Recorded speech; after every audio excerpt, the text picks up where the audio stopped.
দেশের যুব সমাজের কর্মসংস্থান, চাকরির নিশ্চয়তা, গণতন্ত্র, নেতৃত্ব এবং রাষ্ট্র গঠনে অবদান সহ ৭ দফা ইশতেহার ঘোষণা করেছে জাতীয় নাগরিক পার্টি এনসিপির যুব সংগঠন জাতীয় যুব শক্তি।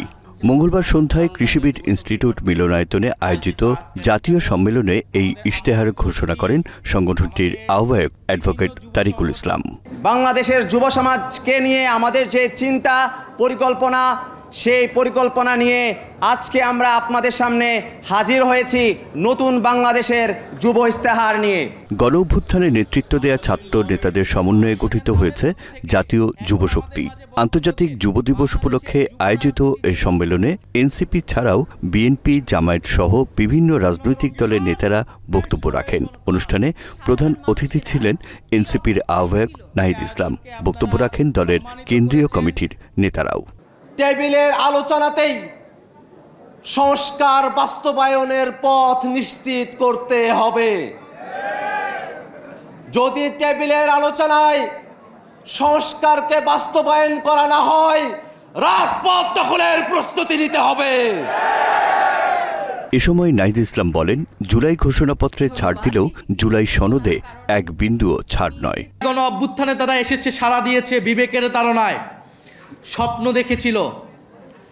ফলে সেই স্বপ্ন যদি আবারও ভঙ্গ হয়, সেই স্বপ্ন যদি আবারও প্রতারিত হয়, বাংলাদেশের জনগণ কোনোদিনই ক্ষমা করবে না, যারা এর জন্য দায়ী থাকবে।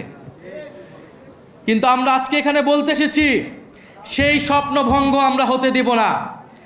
বাংলাদেশের জুলাইয়ের প্রজন্মকে আমরা প্রতারিত হতে দিব না। আমাদের নিয়ে যতই মিডিয়া ট্রায়াল করা হোক, আমাদের নিয়ে যতই ষড়যন্ত্র করা হোক না কেন, গণ অভ্যুত্থানের আকাঙ্ক্ষায় তরুণ প্রজন্মকে ক্ষমতায়িত করতে আমরা রাজপথে লড়াই করে যাব। এনসিপি নেতা সার্জিস আলম তার বিরুদ্ধে করা মানহানির মামলাকারীর আমলনামা খতিয়ে দেখতে তদন্ত সংস্থা সিআইডিকে আহ্বান জানান। কতিপয় গণমাধ্যমের বিরুদ্ধেও তোলেন প্রোপাগান্ডার অভিযোগও। যেই লোক বাংলাদেশে তো নয়, বাংলাদেশ থেকে প্রায় ১৩,০০০ কিলোমিটার দূরে ওই ওয়াশিংটন ডিসিতে বসে থাকে, এই মিডিয়া সেই লোকের সাথে আমাদের মিটিং করিয়েছে।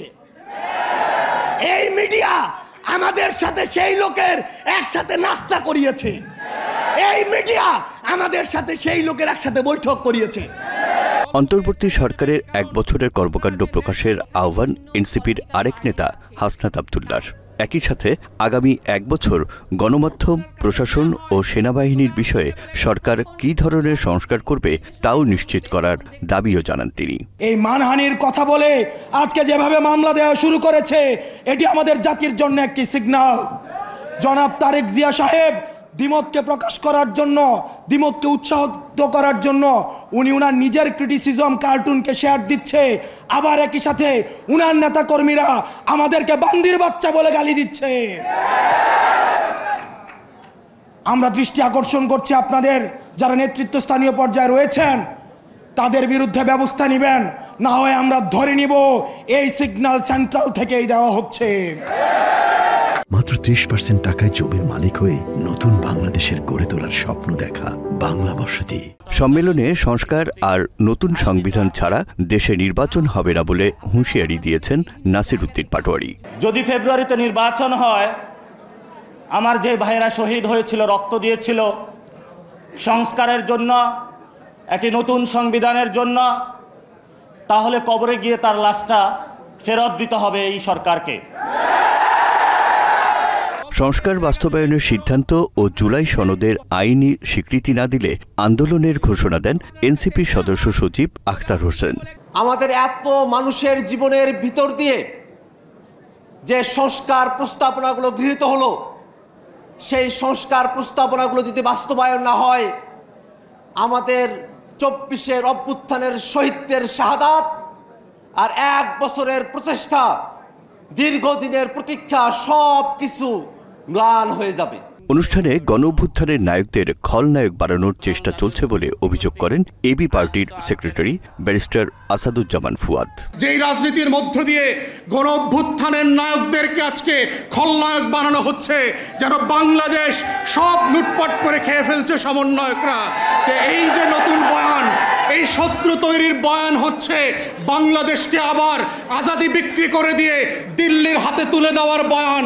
এই বয়ান হচ্ছে এজেন্ডা সেটিং করে 111-এর মতো করে মসনদ পরিবর্তন করবার যেই রাজনীতি, এই রাজনীতি থেকেও আমার তরুণ এবং যুবকদেরকে সাবধান হতে হবে। ক্ষমতাকেন্দ্রিক রাজনীতি না করে দেশ, আদর্শ, স্বাধীনতা, উন্নত বাংলাদেশ, ভ্রাতৃত্বপূর্ণ পরিবেশ ফিরিয়ে আনতে যুব নেতাদের আহ্বান জানিয়েছেন জামায়াতের নায়েবে আমির আব্দুল্লাহ তাহের। পরাজয় আমরা তোমাদের কাছ থেকে শিখেছি,